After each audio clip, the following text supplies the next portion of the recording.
I've wanted to have on the podcast for a very long time, and it's just hasn't happened until today. So thank you very much, buddy, for taking out the time today, and making this happen. No, first I want to thank you, Paji, because like everybody else, we've been following your social media journey for so long, and everyone's learning so much of it. So thanks for having me, Paji. You're too kind. All right, buddy, take me back to the beginning. How did you start Bhangra Dance London? How did you get into it? So I think it's important to understand, like, there's my personal journey. I was growing up to find certain clubs or groups, and this would have been what, 15, 16 years ago, even more.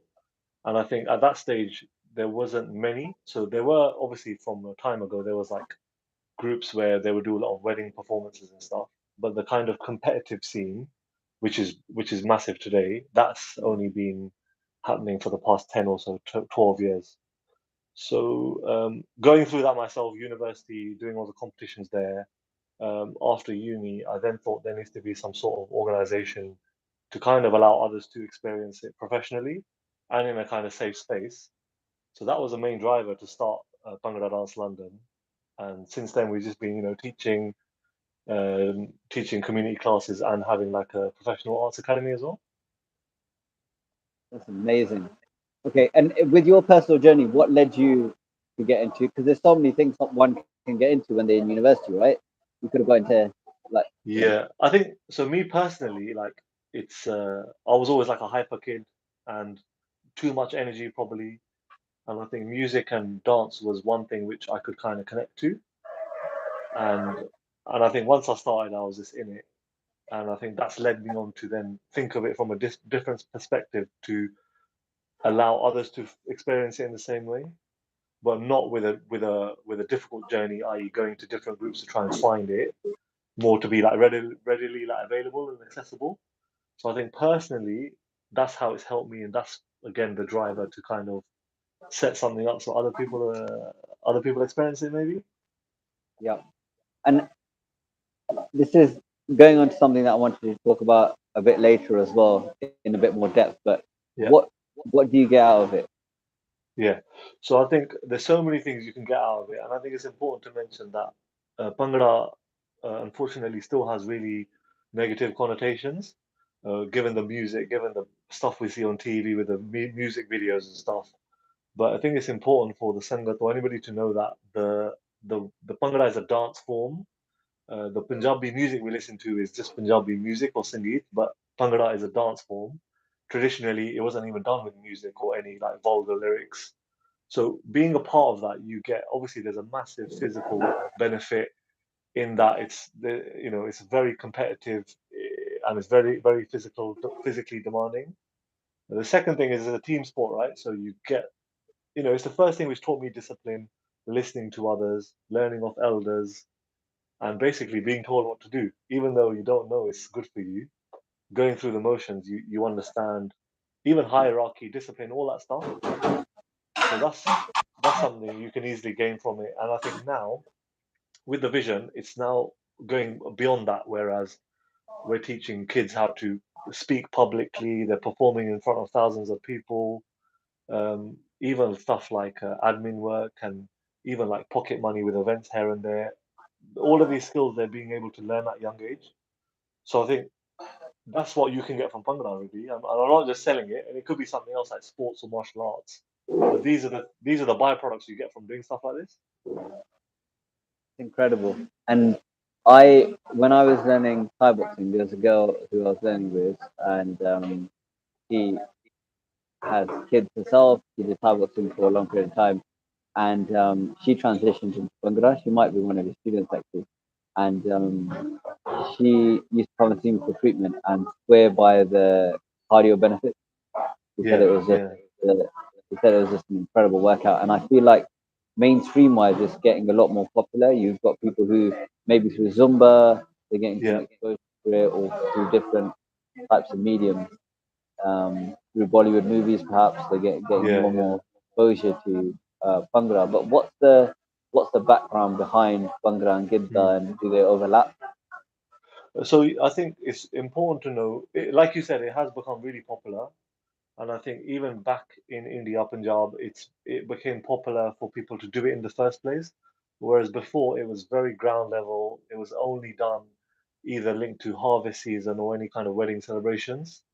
So that's when people would perform it. It would never really be as a performance. So it would never really be a choreo dance. So steps being put together. It was just free flow.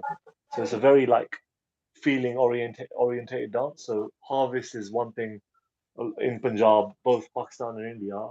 People agriculture like kind of sets the wave, doesn't it? Whether you're farming or not. When the harvest season happens, there's a lot of happiness. There's a reason for people to celebrate, and the toll and these kind of dance forms came from that lifestyle. But beyond that, then when national parades happened after the partition, Bhangra became this kind of theme and way to kind of, for some reason, promote India or promote Punjab.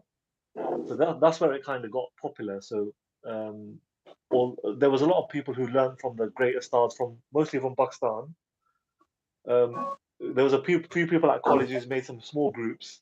Then they were called to national parades. Slowly, Bhangra came onto the stages in Bhangra in university, sorry, and then that's where it grew popular. And then obviously Bollywood jumped on the bandwagon, etc., etc. But it's really important to just to answer your question. It's a folk dance, so that it wasn't done for a certain reason. It was literally done, maybe even to pass a bit of time to harvest, celebrate the harvest, and obviously weddings and celebrations like that. That's amazing. So, as a instructor, as somebody who runs a club, what's the process if you're going into a competition and you want to obviously win or you want to do well, Yeah, you want your club to do well? How do you go through that creative process of starting from scratch and creating something that is going to win a competition against a yeah. I group think that's it's funny because I think it's it's very difficult because you've got to manage a team, and there's no, we're nowhere near by having support. So, for example, my professional team is called Vasta Punjab. So that group only do professional competitions. Within that group, everybody's there as a volunteer. We pay for our rehearsals, we pay for our own outfits. We've been abroad two, three times. We're funding our own trips to go abroad.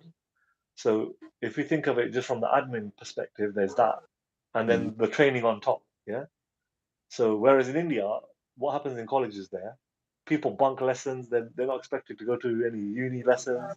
They get food, they get um, halls, and they just all they want to do is win the trophy for the university.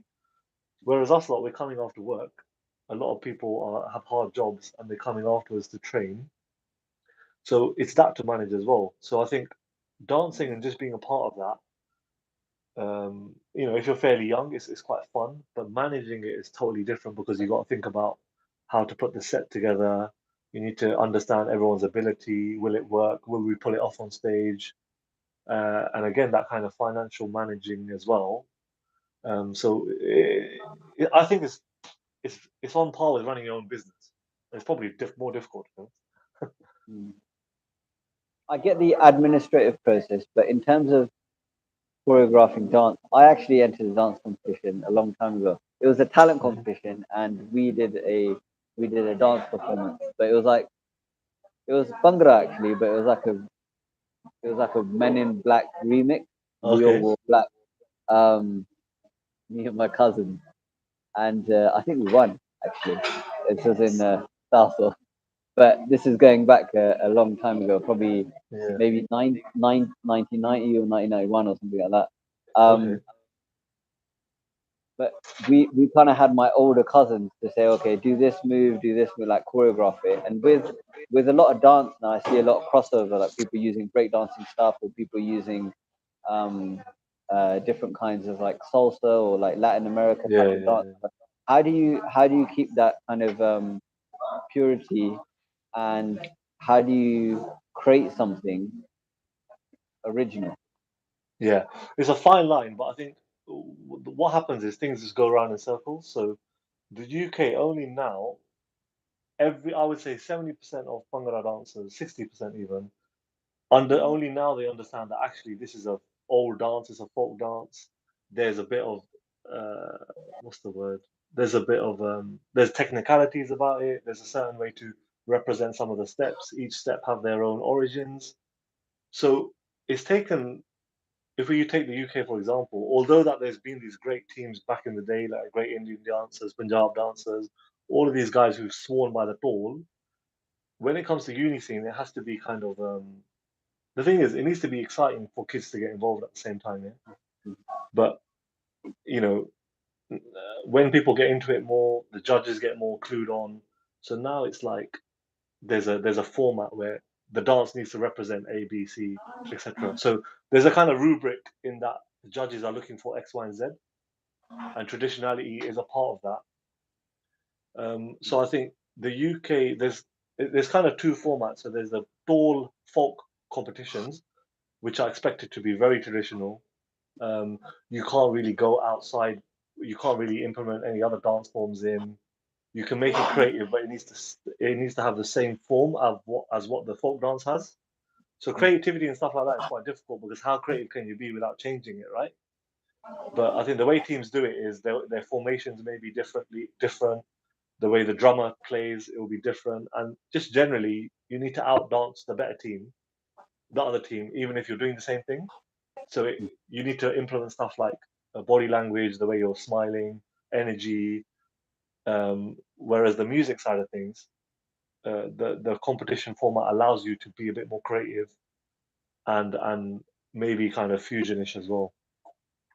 Yeah, I wanted to pick up on that point around body language because I was reading some research on smiling can actually induce the same kind of neurochemical responses actually feeling the emotion of happiness. So you have a Yeah, reciprocal kind of effect of smiling makes you feel happier. When you're yeah, happier, you smile. And those processes can be kind of shortcuts through body language. So yeah, have you noticed an impact on people's mental state or on yourself absolutely, personally, like how you feel when you come in to after a session? absolutely. So there's no doubt, and the correlation is definitely this is something which makes people happy. And if you take our classes for example, people are coming every week for the whole year, for example. So there's something more than just learning the dance, all right? So on our end, we're trying to make that space to be happy, to be inclusive, etc. But the fact is, when you're doing Bhangra, when you're learning, when you're expressing yourself with the dance, you're happy. And to the point about smiling, we're told to smile, and it's a part of, as in, you can't do it without the smile. But I've had so many students who don't smile and they feel very shy. But now if you positively push them, the smile's now contagious. Like people are, when you're watching dancers, you're smiling because they're smiling, right? Mhm. So that's what I really enjoy about it. It's not just the dance; it's about actually you're changing the makeup of some people through like expression. So it's mad. Yeah, it's when you think about it like that, it's actually a therapeutic tool, right? Because you're Mm, changing someone's state of mind. It's very mm, powerful. mm. As you said, it's a form of expression, and I think that alone can be really cathartic. Someone being able to express themselves in a way like when my brother passed away, Dashko said to me, have some counseling, and I tried a couple of sessions, but for me, um, talking to somebody about my problems wasn't necessarily I didn't it wasn't necessarily what I wanted to do. Um, Yeah, but if I went for a run or something with somebody, or if I went, did some kind of training with somebody or martial arts class, I kind of felt that release. I felt that emotion. I felt that kind of cathartic. And we might be just training and talking about nonsense and nothing to do with actually what's on my mind. But I felt yeah. like it was a cathartic process. It was a process which helped me kind of heal and move on. Um, I think yeah. I think definitely like it was really for me when we were dancing with a male group. It was certainly that like it was our and think about it, if you're spending 2 3 hours a day, 3 4 times a week with these guys, it becomes a family, and it's not as if we talk about certain issues, but it's definitely like that outlet. And I think after I haven't been competing for maybe 2 years now, and I definitely missed that because A, it was physical. Physically, you get a great relief, but then you're not around that energy either. So I think that's something I'm missing, and certainly like that kind of group, whether it, again if it's martial arts, if it's dance, when people are exerting themselves together, there's definitely a thing in that. Mm. Yeah, and I think especially for males, I don't know if Darshan understands, but because that's not maybe how she wants to uh, kind of do it. But for me, it's I feel like the suicide rates in males are three times as high as they are in women, right? So it's a and there's this whole campaign around it's okay for men to feel sad and it's okay for men to have problems, but society says it isn't, and Mm. culture says it isn't. So how do we get to express ourselves? How do we get to release that pent up stress and whatever's Yeah, going on in our head? Maybe it's not going to be through, phoning a friend up and saying, "Oh, I'm really struggling yeah, exactly, exactly. because of whatever issue I've got." But maybe it's just going to a class, being able to change your physiology in that way, change your mental state, and you just feel like you've for those 2 hours you've had a break from whatever you've been trapped in inside your head. I So think I think yeah. So you've hit the nail on the head. Like everyone's different, and I think maybe because men don't talk about it or even talk about it to themselves in that much detail, and we just do what maybe works. But I think now, because I don't know how you feel like after professionally competing or training, like we can compare the two, isn't it? And I think you definitely do feel more stressed with when you're not around that. But at the same time, life changes as well, right? So yeah, and that's something I wanted to talk about as well because I feel like I think there's a lot of crossover. I personally haven't um I haven't joined a dance club and I haven't got into it, but I got into martial arts at a young age, so I feel like there's a lot of similarities between the two. yeah, yeah, Um, yeah, and and my point was that that that endeavor, that kind of journey, it's stable. Like so, life's gonna go mm, up and down. You might have problems with parents, problems with your spouse, problems with your kids, but that's like one thing that potentially can stay constant. If you find a good club and you find a good teacher, yeah, you yeah. can just have that one fixed thing which you can rely on in your life, and that's something really special which not everyone has. Very few people actually have that. And I think this is what the main driver is for me to keep doing something because I don't think there's enough of that, certainly in the dance world.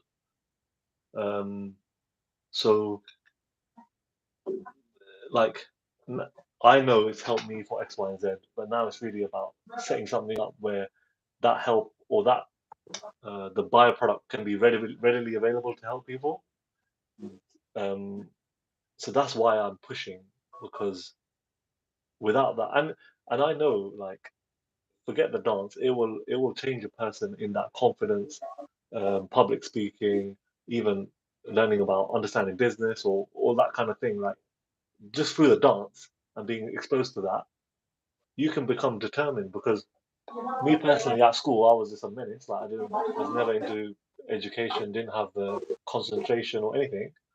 But Bhangra and that journey through competitive dancing or training has allowed me to like run a business now. So um, there's so many things from it which you can take. But what I hope, and it's hard for me because it's like that ego thing as well, because there's a lot of praise around it. But what I like to think is that there's a service behind what the classes offer, what the academy offers. So that's what I want to push as the benchmark, if you know what I mean. Yeah, absolutely. I really like what you're doing, and I know you as a person. I've obviously met you many times, and we've had conversations, and I really respect you as a person. I think highly of you as a person. And Darshanko ran a meditation camp. The kids loved you. You managed like I don't know 20, 40 kids on your own somehow, and so you can see how a person kind of either steps into that situation Yeah, and is able to thrive in it and allow the others to thrive, or they are overwhelmed and they just get drowned in that.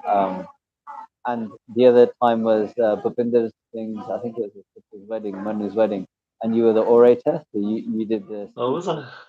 Yeah, I don't know if you remember that. I remember. Yeah, Yeah, and yeah, yeah. you were so well spoken. Is it? It's all Yeah, action. absolutely. So, but my point is that what you're saying is clearly demonstrated in. I can prove it in terms of my experiences with you. It's proven what you're saying actually happens through dance. You've developed all those skills, which are Mm, beyond just physical health or well-being. Um, the other thing I really like is that a lot of clubs, like obviously with with martial arts, you just kind of train. You have a community of the guys that you're with, and and that's great. But there's not really any of the kinds of things that you're doing, which I think is. I wanted you to talk on that because it sounds like you're trying to develop individuals, and it's more like you said, an academy as opposed to just an exercise class. Can you talk on that? definitely. So the thing is, BDL as a platform offers more than just the dance, only because it's people can do it for different reasons, right? And I think it's important we understand that. Whereas if I'm only gonna train professional, well, if I'm only gonna train professional dancers, what about the people who just want to come for a social?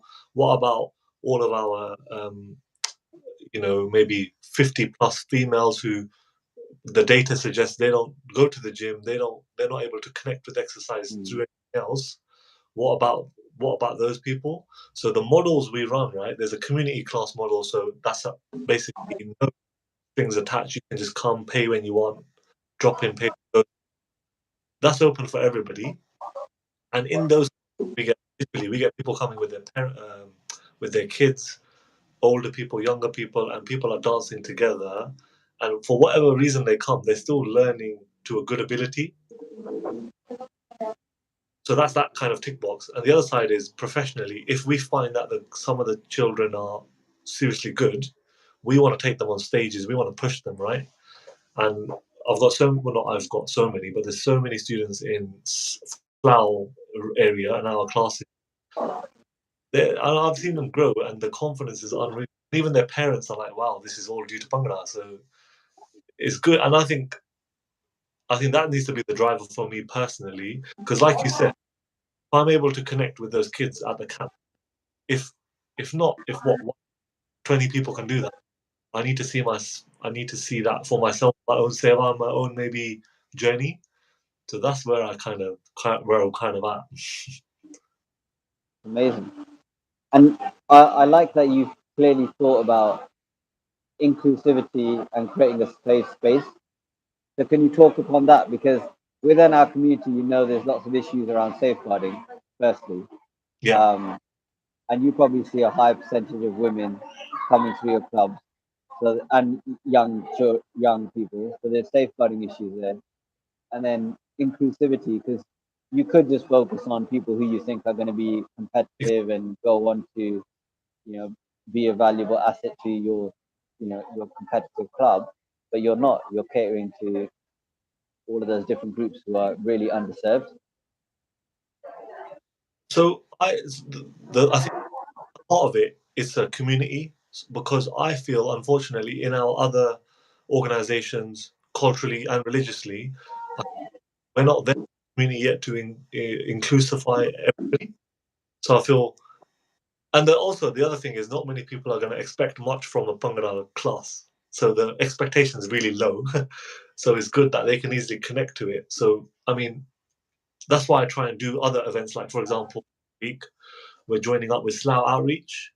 They do food seva every week, and we're doing a little collab, because I know that our people who come in, they're an assumption, but they're not really going to be around that sangat or seva usually. So I think it's an opportunity to kind of mix it up a bit and give people opportunity of doing something else. And if that needs to be through Bhangra, so be it, because the result is the same. They can partake in seva. They may not feel confident enough to do that elsewhere, right?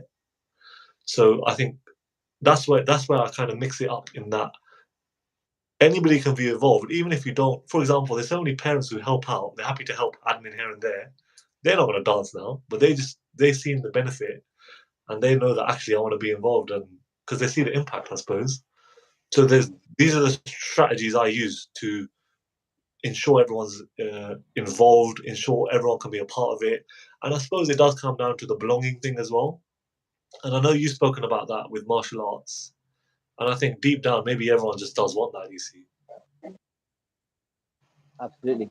How do you go about safeguarding? Because you've obviously got young girls there. You've got how do you kind of manage that? Because as a business owner and someone who's leading an organization, that must be a consideration, especially when Yeah, you're going away for stuff.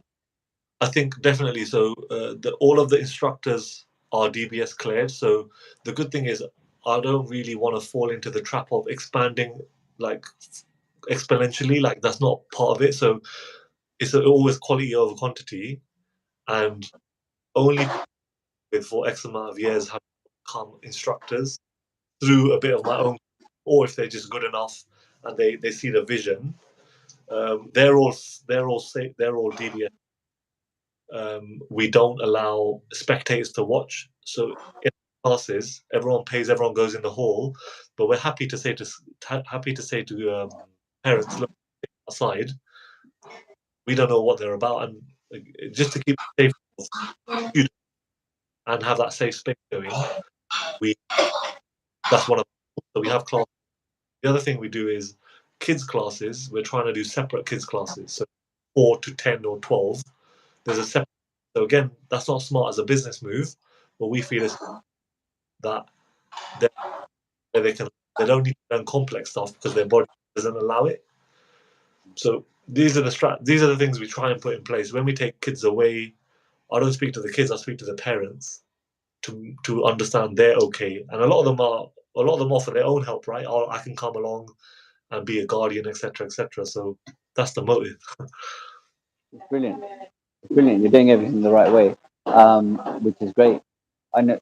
I don't know if you've ever seen this documentary on Netflix, and it's about the U.S. gymnastics team. Okay. There's a doctor in the U.S. gymnastics team and stuff. So it's just something that I'm going to be asking more and more organizations is how are you thinking about safeguarding?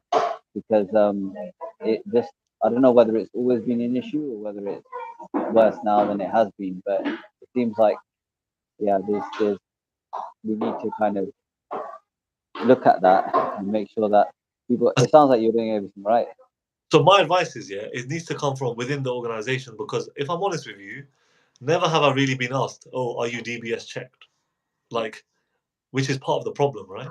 But if if they're dealing with a lot of people, they need to be thinking of these things, right? Because it's not about what the consumer or the sangat are going to be thinking about. It's about what people put in place to mitigate any risks, right?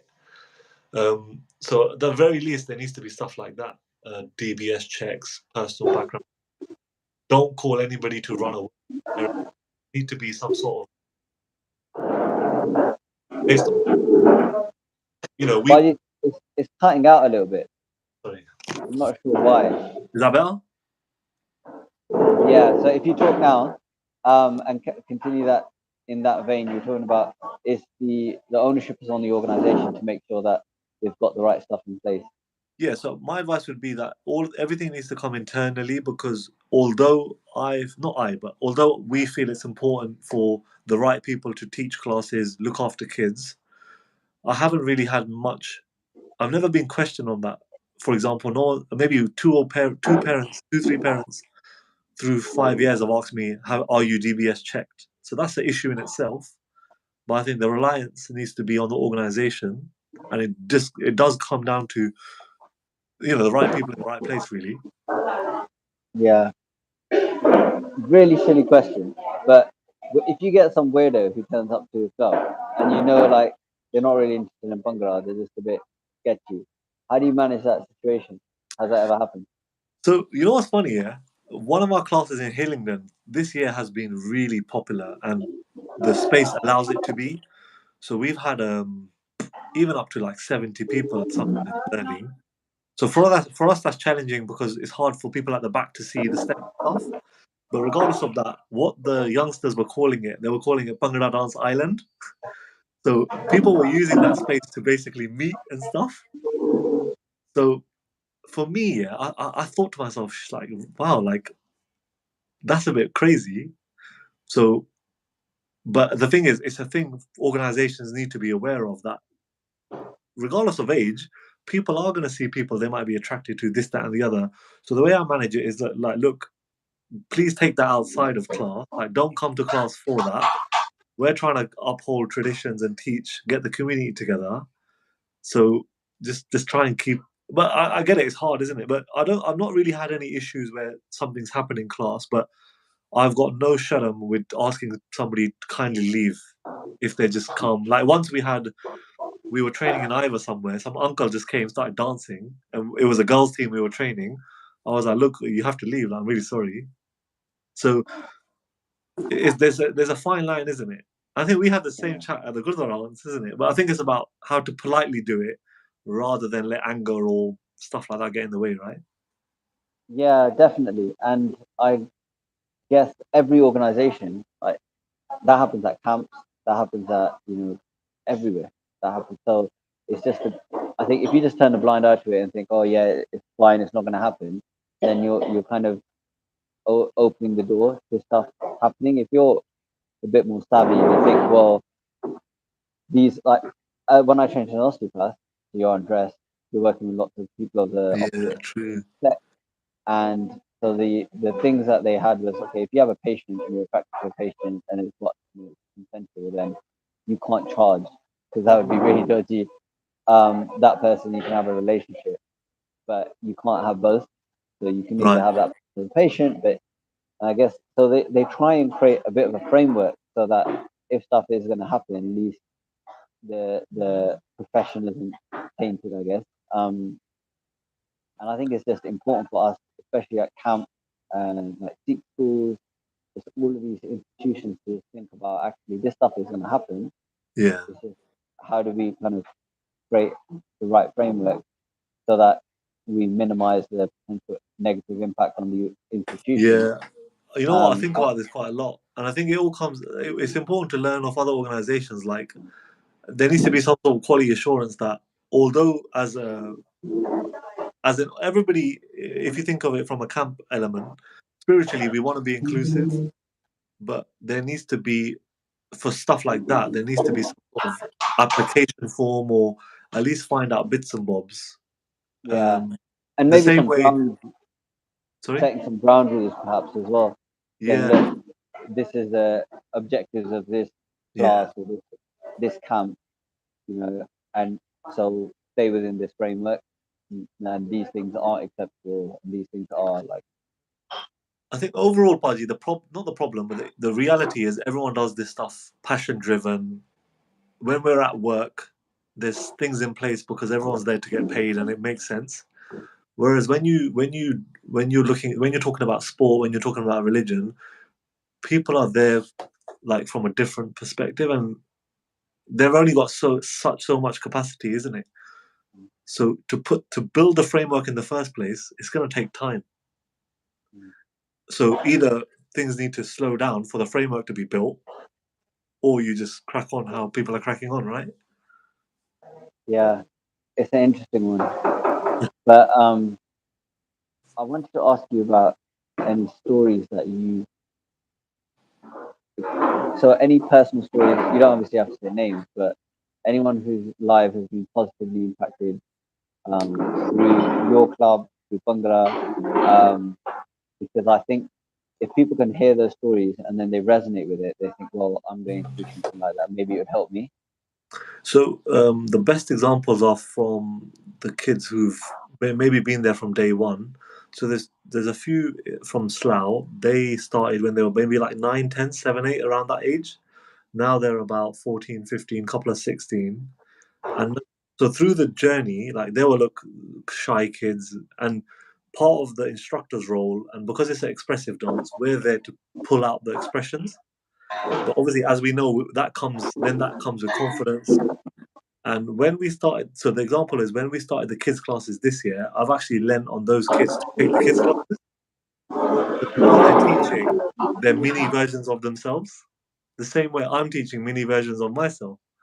And it just stuns me because they teach in exactly the same style we would, the way they talk, and the confidence is unreal. And even then, it even surprised them, like, oh, what the hell? I'm a teacher now, like. So, and even their parents. So day to day, although they're a bit sometimes they're a bit quiet around me, but when you see them in groups, they're like live wires. And I think without Bhangra, no way would they be like that. And plus, it's important to say girls, yeah. Like I don't know much, but I think it's important to think if girls are not in sport or anything which expresses or makes them express, society will just allow them to be quiet in their own circle, right? But Bhangra, it forces that emotion out of you and the confidence. And even if there is a bit like we're gonna dance better than boys, why not? Because it builds them as a person, right? And I keep saying to them, when you go to work, when you do your personal statements, the experience you've got is going to be beyond anybody else's. So like we've done shows, BBC, live television, everything. Who else Yeah, from our areas would do get that? You know what I mean? absolutely.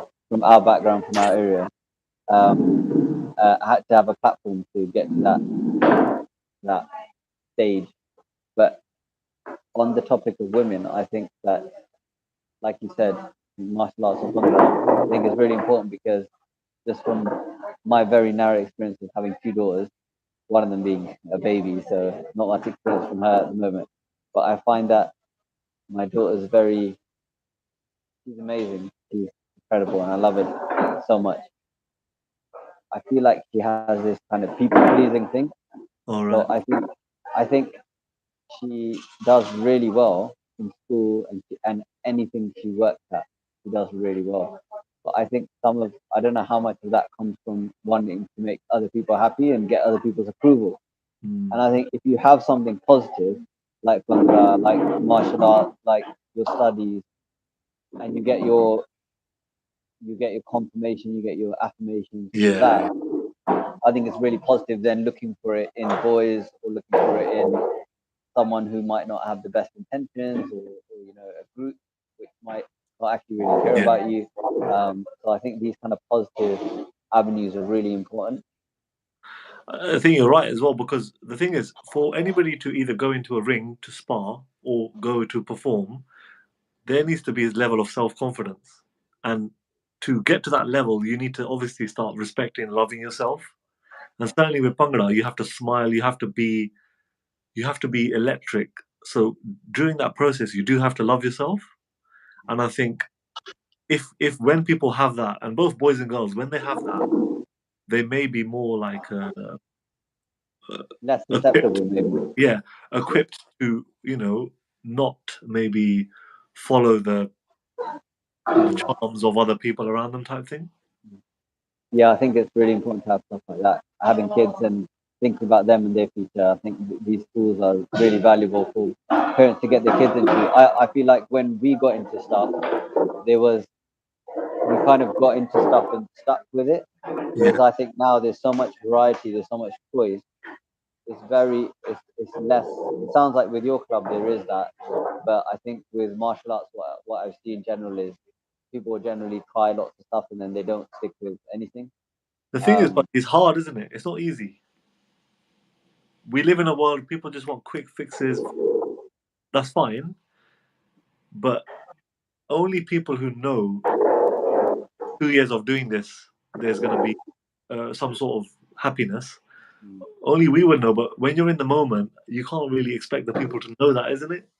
So mm, I still think, like for example, our community classes, it's no strings attached. You come when you want, do what you want to do. That's always going to be more popular than the academy. Because academy, you gotta go for it, and it's physically draining, mentally draining. It's not easy, right? yeah, absolutely. I wanted to say something else on that point. Trying to remember what it was. Um, yeah, we'll come back. But where can people find out more about you? Where can they experience a class? How can people get in touch? So the best is Instagram. If anybody can search Bhangra Dance London. So there's classes in Hayes, Hillingdon, and Slough Langley. Hopefully next year we're gonna push more, and I'm working personally on something which I find difficult, working with more and allowing other people to just go with it, take their own spaces without me there and stuff. So that's something I'm working on, and it's in motion as well. But hopefully next year we're going to reopen the academy. So if anybody wants to get their children in performing arts competitions, even competitions abroad potentially, where we're going to go down that route, and go on the page and you'll see the happiness it brings people, and hopefully we're doing it in a way rather than just chasing the money or whatnot. So yeah, And I would like to say that I love your Instagram posts. The post, I don't know if you create them personally or someone else creates them, but you get that electricity, you get that energy, you get that positivity from following your page. So thank thank you, you man. so much for that, Siva, as well. Thank you. But yeah, I hope to have you on here again in a year's time. We can hear about all the projects that you've got going on Awesome, and awesome. how they're progressing. So thank you so much for your time, buddy. Thank you.